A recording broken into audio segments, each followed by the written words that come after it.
Shalom, selamat pagi Bapak Ibu yang diberkati. Kembali lagi kita akan mendengarkan renungan kebenaran firman Tuhan. Saat ini biarlah firman Tuhan yang selalu menguatkan kita. Biarlah firman Tuhan terus mengalir dalam kehidupan kita Bapak Ibu yang berkati. Mari kita buka dalam Hagai 2 ayat yang ke-5 sampai yang ke-6. Saya akan membacakannya.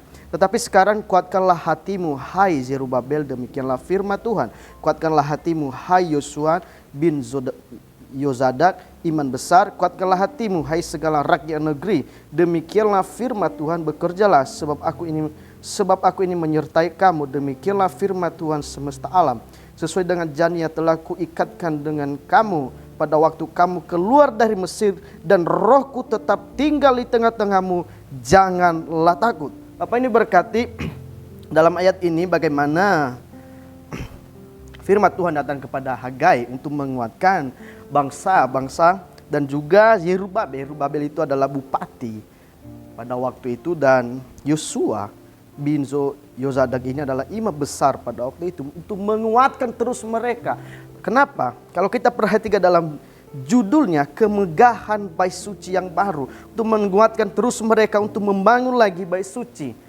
Itulah janji-janji Tuhan. Kalau kita perhatikan dalam ayat yang terakhir tadi, bekerjalah sebab aku ini menyertai kamu, demikianlah firman Tuhan. Lanjut kepada ayat yang ke-6, sesuai dengan janji yang kuikatkan dengan kamu, dan pada waktu kamu keluar dari Mesir, dan rohku tetap tinggal di tengah-tengah kamu, janganlah takut. Dalam ayat yang terakhir ke-6, tanda seru berkata jangan takut. Ada suatu perkataan yang menguatkan mereka Bapak Ibu yang diberkati. Dalam ayat ini mengingatkan kita betapa harusnya kita mendengar kepada firman Tuhan.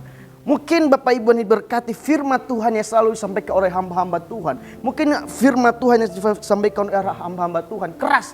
Tetapi ketika kita terus dengar-dengaran kepada firman Tuhan, akan ada jalannya Tuhan. Sehingga Tuhan menguatkan Zerubabel dan Yosua dan juga para pekerja pada waktu itu. Lewat mana?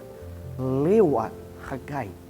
Kalau kita perhatikan dalam Keluaran, apa yang Tuhan janjikan sebenarnya dalam kehidupan mereka pada waktu itu. Keluaran 29 ayat yang ke-45 sampai 46.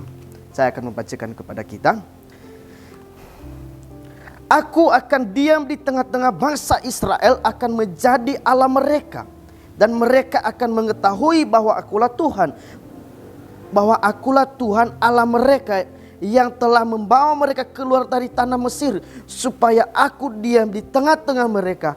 Akulah Tuhan Allah mereka. Dalam ayat ini ada suatu janji Tuhan kepada bangsa Israel, yaitu Tuhan diam di tengah-tengah mereka.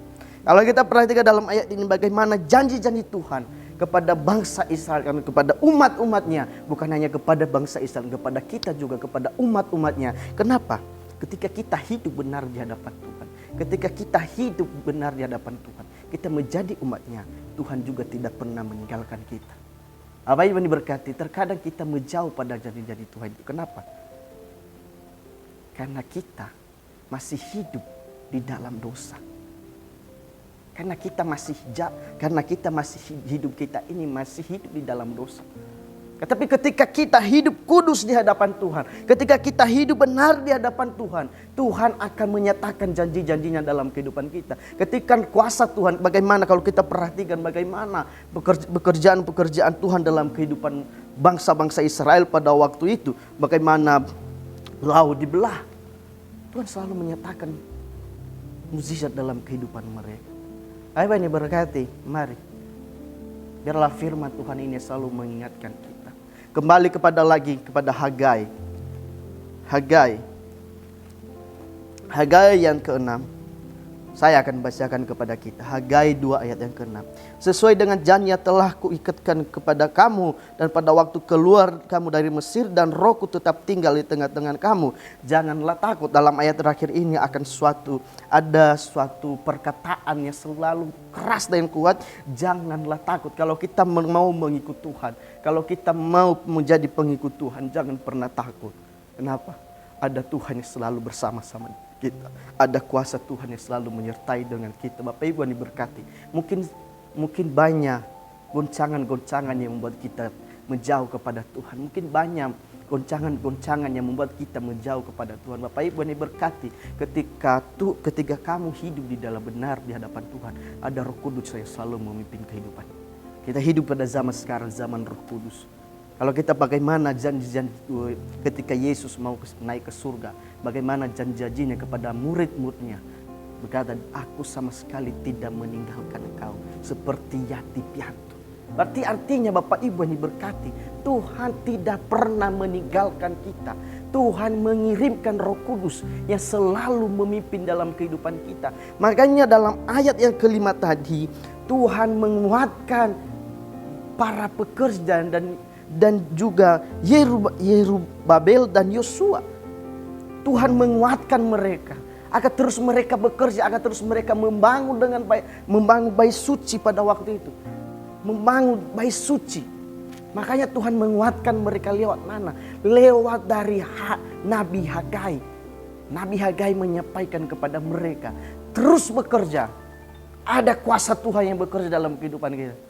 Makanya dalam Bapak Ibu yang berkati, terus maju mengikut Tuhan. Ada kuasa Tuhan yang bekerja dalam kehidupan kita. Mungkin banyak masalah, tantangan dalam kehidupan kita yang membuat kita menjauh kepada Tuhan. Terus maju. Tuhan menyatakan mukjizatnya dalam kehidupan kita. Ketika kamu hidup benar di hadapan Tuhan. Ketika kamu mau mengikut apa yang Tuhan mau dalam kehidupan kita. Pasti Tuhan menyatakan kuasanya dalam hidup. Bapak Ibu berkati, mari terus hidup benar di hadapan Tuhan. Jangan pernah takut menjadi pengikut Tuhan. Jangan pernah takut menjadi pengikut Tuhan. Biarlah firman Tuhan ini Bapak Ibu yang diberkati menjadi kekuatan dalam kehidupan kita.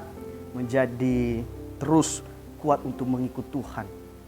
Biarlah firman Tuhan ini menjadi kekuatan terus dalam kehidupan kita untuk mengikuti Yesus. Terima kasih. Iman.